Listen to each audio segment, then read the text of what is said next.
6 August 1945 जपानच्या Hiroshima शहरामध्ये दररोजच्या सारखी सकाळ होती। आकाशात शांत वातावरण पसरले होते। लोकांची कामावर जायची लगबग सुरू होती, तर मुलांची शाळेत जायची। ही वेळ सेकंड वर्ल्ड वॉरची होती।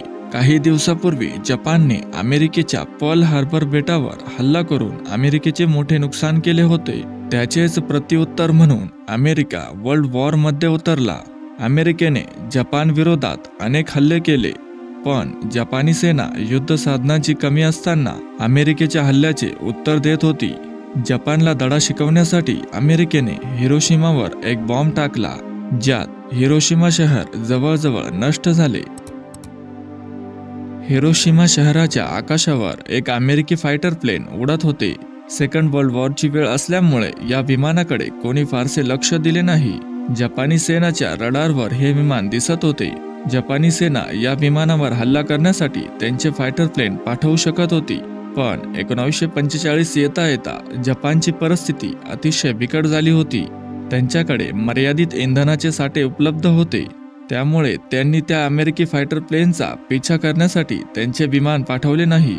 काही वेळ हिरोशिमा शहराच्या आकाशात राहिल्यावर ते अमेरिकी फायटर प्लेन कोणतेही नुकसान न करता परत निघून गेले। पण थोड्या वेळानंतर ठीक सकाळी 8 वाजेच्या सुमारास एनोला गे नावाचे एक दुसरे अमेरिकी विमान हिरोशिमाच्या आकाशावर आले। ठीक 8:15 या विमानातून लिटल बॉय नावाचे 4 टन वजनी एक बॉम्ब हिरोशिमा शहरावर टाकण्यात आला। या बॉम्बचे लक्ष्य हिरोशिमा शहराचे एवोई ब्रिज होते, पण वाऱ्यामुळे हा बॉम्ब त्याच्या टार्गेट पासून 250 मीटर लांब शिमा हॉस्पिटलवर जाऊन पडला। या बॉम्बला विमानातून जमिनीवर यायला जवळजवळ 43 सेकंद वेळ लागला। हा बॉम्ब पडता क्षणी या भागातील तापमान 400 डिग्री सेल्सिअस पर्यंत पोहोचले।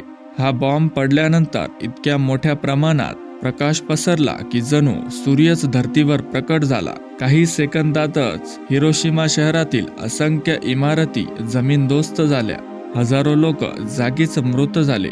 या बॉम्बचा आवाज इतका तीक्ष्ण होता की जे लोक जिवंत होते ते काही वेळासाठी ऐकू शकत नव्हते। काही लोकांची अंगाची कातडी गळून पडली। या बॉम्बने जवळजवळ 80,000 लोक मृत पावले। स्फोटानंतर सर्वत्र फक्त धूर आणि राख पसरली। जिथे काही क्षणापूर्वी गजबजलेलं शहर होतं, तिथे आता फक्त राखेचे मातीचे ढिगारे पडले होते। हजारो लोक एका क्षणात नाहीसे झाले। जे वाचले ते गंभीररित्या भाजलेले होते। त्यांच्या अंगावरचे कपडे वितळून गेले होते आणि शरीरावर गंभीर जखमा झाल्या होत्या। सर्वत्र वेदनांचा आणि मदतीसाठी किंकाळ्यांचा आवाज घुमत होता। रस्ते मृतदेहांनी भरले होते। जखमी लोक धडपडत मदतीसाठी इकडे तिकडे धावत होते। डॉक्टर्स आणि नर्स यांची संख्या त्या प्रमाणात फार कमी होती। रेडिएशनचा अदृश्य धोका लोकांच्या शरीरात शिरला होता, ज्यामुळे पुढील काही दिवसात हजारो लोक आजारी पडून मृत पावले। ही घटना फक्त एक बॉम्ब हल्ला नव्हता, तर मानवतेवरचा एक भयंकर आघात होता। या घटनेने जगाला अणुबॉम्बच्या विध्वंसक शक्तीची ओळख करून दिली। आजही हिरोशिमाची ती भयानक सकाळ आठवली की मन सुन्न होतं।